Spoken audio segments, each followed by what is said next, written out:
السلام علیکم ورحمۃ اللہ وبرکاتہ۔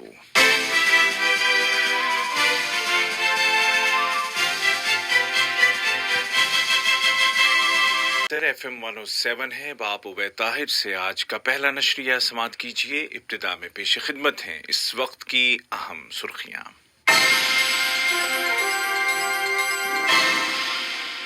صاحب سمو امیر شیخ تمیم بن حمد آل ثانی اور تیونس کے صدر کے درمیان دوحہ میں ہونے والی ملاقات میں دو طرفہ تعلقات اور ان کو فروغ دینے کے وسائل پر غور کیا گیا۔ صاحب سمو امیر نے کہا کہ قطر تیونس کے شانہ بشانہ کھڑا ہے۔ صاحبۃ السمو شیخہ موزہ بنت ناصر نے صحت کے میدان میں انوویشن کے متعلق کانفرنس وش کا افتتاح کیا۔ یہ کانفرنس اس سال ویڈیو کانفرنسنگ ٹیکنالوجی کے ذریعے منعقد کی گئی۔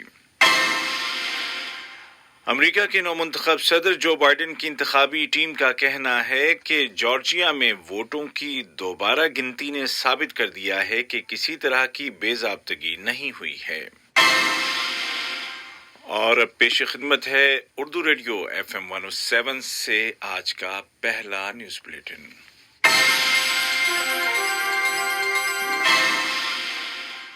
بسم اللہ الرحمن الرحیم۔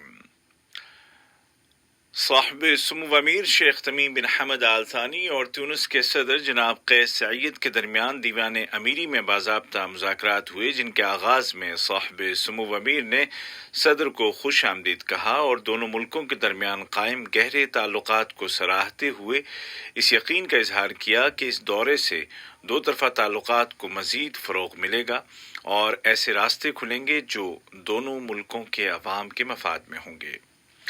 اس موقع پر مہمان صدر نے پرتپاک استقبال اور شاندار ضیافت پر صاحب سمو امیر کا شکریہ ادا کیا اور کورونا وائرس کو کنٹرول کرنے کے لیے تیونس کی فوری مدد کرنے پر تشکر کے جذبات کا اظہار کیا۔ تیونس کے صدر نے شورا کونسل کے انتخابات کے اعلان کی بھی تعریف کی۔ مذاکرات کے دوران آپسی تعلقات اور ان کو مزید مستحکم کرنے کے وسائل کے علاوہ تازہ ترین علاقائی اور عالمی مسائل بالخصوص لیبیا کے حالات پر تبادلہ خیال کیا گیا۔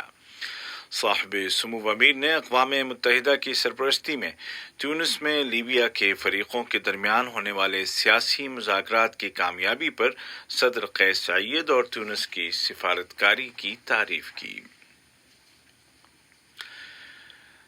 صاحب سمو امیر شیخ تمیم بن حمد آل ثانی نے ٹویٹر پر اپنے پیغام میں تیونس کے صدر جناب قیس سعید کو دوحہ میں خوش آمدید کہا اور لکھا کہ صدر کے ساتھ دونوں ملکوں کے عوام کے لیے اہم مسائل پر تبادلہ خیال ہوا ہے۔ صاحب سمو امیر نے زور دے کر کہا کہ قطر تیونس میں استحکام، ترقی اور باہمی اتفاق رائے کی خاطر اس کے شانہ بشانہ کھڑا ہے۔ تیونس کے صدر جناب قیس سعید نے صاحب سمو امیر کے ساتھ ہونے والے مذاکرات کو تعمیری اور بارآور قرار دیتے ہوئے کہا کہ مذاکرات میں متعدد مشترکہ مسائل اور مختلف شعبوں میں دو طرفہ تعلقات کو فروغ دینے کے وسائل اور علاقائی و بین الاقوامی امور کے سلسلے میں باہمی صلاح و مشورہ اور کوارڈینیشن جیسے موضوعات پر بات چیت کی گئی۔ صدر نے قطر کی جانب سے تیونس کو ملنے والی سپورٹ کی بھی تعریف کی۔ وزیر اعظم و وزیر داخلہ شیخ خالد بن خلیفہ بن عبدالعزیز آل ثانی نے تیونس کے صدر جناب قیس سعید کے ساتھ دوحہ شیرٹن ہوٹل میں ان کی اقامت گاہ پر ملاقات کی، جس کے دوران دو طرفہ تعلقات اور ان کو مختلف شعبوں بالخصوص سرمایہ کاری اور مشترکہ تعاون کے مواقع بڑھانے کے وسائل پر تبادلہ خیال کرنے کے علاوہ مشترکہ دلچسپی کے دیگر امور پر بات چیت کی۔ نائب وزیر اعظم و وزیر خارجہ شیخ محمد بن عبد الرحمن آل ثانی اور تیونس کے وزیر برائے امور خارجہ، امیگریشن اور اوورسیز تیونسی باشندوں کے امور کے وزیر جناب عثمان الجریندی کے درمیان ملاقات ہوئی، جس کے دوران دو طرفہ تعلقات کے علاوہ اہم امور پر گفت و شنید کی گئی۔ قطر فاؤنڈیشن کی سربراہ صاحبۃ السمو شیخہ موزہ بنت ناصر نے میڈیکل کیئر کے شعبے میں انوویشن کے موضوع پر منعقد کی گئی سربراہ ورچوئل کانفرنس وش کا افتتاح کیا۔ اس سال کانفرنس کا سلوگن ہے ہماری صحت ایک جیسی دنیا میں۔ شیخہ موزہ نے افتتاحی تقریر میں کورونا وائرس کے نتیجے میں پیدا ہونے والی صورتحال کے باوجود اس کانفرنس کے انعقاد کی اہمیت کو اجاگر کیا اور اس وائرس کی روک تھام کے لیے میڈیکل سیکٹر میں کام کرنے والے افراد کی عظیم کوششوں پر ان کا شکریہ ادا کیا۔ Public health minister doctor Hanan Mohammed Al Kuwari نے اپنی تقریر میں کہا کہ قومی سطح پر اس بیماری کے خلاف اقدامات نے قطر میں کرونا وائرس کو روکنے میں اہم کردار ادا کیا۔ کانفرنس کے افتتاحی سیشن کو مخاطب کرتے ہوئے انہوں نے کہا کہ ملک میں اس بیماری کے پھیلاؤ کو روکنے میں کامیابی کی بنیادی وجہ یہاں موجود حفظان صحت کا مکمل نظام ہے۔ انہوں نے کہا کہ نیشنلٹی یا دیگر امور سے قطع نظر علاج کا پورا خرچ حکومت نے برداشت کیا ہے اور تمام مریضوں کو ایک جیسی اعلیٰ ترین میڈیکل کیئر فراہم کی گئی ہے۔ وزارت صحت نے اعلان کیا ہے کہ کل 15 نومبر کو ملک میں کورونا کے مزید 207 کنفرمڈ پیشنٹس ریکور ہو گئے ہیں اور اس طرح اس بیماری سے اب تک شفایاب ہونے والوں کی کل تعداد 1,32,784 ہو گئی ہے، جبکہ گزشتہ 24 گھنٹوں کے دوران 215 نئے کیس رجسٹر کیے گئے۔ وزارت صحت نے مزید کہا کہ اس دوران کسی بھی شخص کی کووڈ-19 سے وفات نہیں ہوئی اور اس طرح قطر میں اب بھی اس بیماری سے ہونے والی اموات کی تعداد کے اعتبار سے سب سے کم ریشو ہے۔ سرکاری اداروں نے ہوم کوارنٹین کی شرطوں کی خلاف ورزی کرنے والے 2 افراد کو حراست میں لے لیا ہے جنہوں نے انڈرٹیکنگ میں درج شرطوں کی وائلیشن کی تھی، جس کی روشنی میں ان کے خلاف قانونی کارروائی کی جائے گی۔ یہ خبریں آپ اردو ریڈیو قطر FM 107 سے سن رہے ہیں۔ نائب وزیر اعظم و وزیر خارجہ شیخ محمد بن عبد الرحمن آل ثانی نے اقوام متحدہ کے سیکریٹری جنرل کے خصوصی ایلچی اور صومال میں اقوام متحدہ کے مشن کے سربراہ جناب جیمز سی سوان کے ساتھ قطر اور اقوام متحدہ کے درمیان قائم تعاون پر مبنی تعلقات، صومال کی صورتحال اور دیگر مشترکہ موضوعات پر تبادلہ خیال کیا۔ ریاست قطر نے خلیجی عرب ملکوں کے وزرائے تعلیم کی 26ویں جنرل کانفرنس میں شرکت کی۔ ویڈیو کانفرنسنگ کے ذریعے منعقدہ اجلاس میں وزیر تعلیم و اعلیٰ تعلیم ڈاکٹر محمد بن عبد الواحد الحمادی نے قطر کی نمائندگی کی۔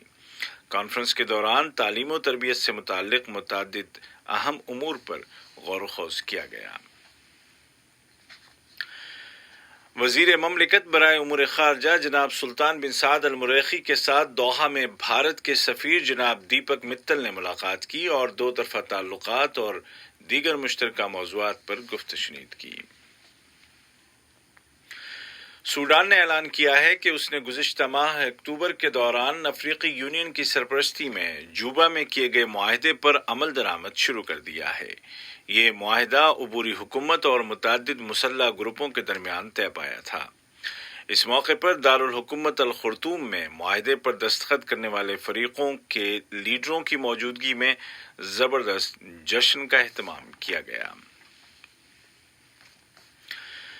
امریکہ کی نومنتخب نائب صدر محترمہ کیملا ہیرس نے کہا ہے کہ ریپبلکنز جھوٹے عدالتی دعووں کے ذریعے ایک فیصلہ کن فتح کو ختم کرنے کی کوشش کر رہے ہیں۔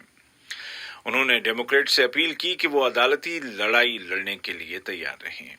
دریں اثنا نو منتخب صدر جو بائیڈن کی انتخابی ٹیم نے کہا ہے کہ جارجیا میں ووٹوں کی دوبارہ گنتی نے ثابت کر دیا ہے کہ کسی طرح کی بے ضابطگی نہیں ہوئی ہے۔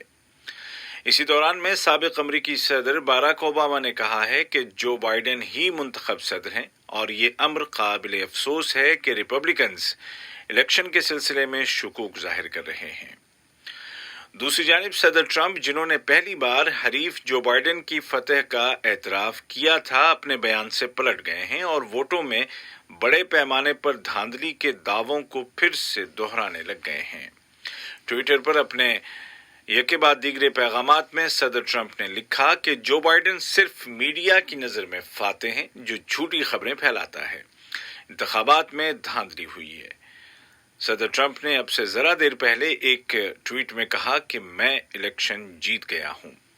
ٹرمپ کے وکیل روڈی جولیانی کا کہنا ہے کہ صدر نے جو بائیڈن کی فتح تسلیم نہیں کی تھی اور نہ ہی وہ دستبردار ہوئے تھے بلکہ وہ موجودہ صورتحال کا مذاق اڑا رہے تھے۔ اور آذربائیجان نے خطے کی موسمی صورتحال کے پیش نظر آرمینیا کو کربجار شہر خالی کرنے کے لیے مزید 10 دنوں کی مہلت دے دی ہے۔ آذربائیجان واپس حاصل کیے گئے علاقوں کا انتظام و انصرام سنبھالنے اور قرہ باغ میں آذری باشندوں کے استقبال کے لیے تیاریاں کر رہا ہے۔ آج کا پہلا نشریہ ختم ہونے سے قبل اس وقت کی اہم سرخیاں ایک مرتبہ پھر سن لیجیے۔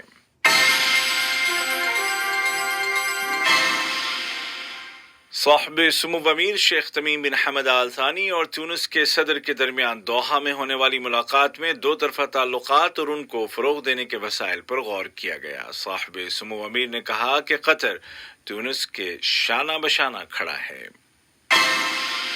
صاحبۃ السمو شیخہ موزہ بنت ناصر نے صحت کے میدان میں انوویشن کے متعلق کانفرنس وش کا افتتاح کیا۔ یہ کانفرنس اس سال ویڈیو کانفرنسنگ ٹیکنالوجی کے ذریعے منعقد کی گئی۔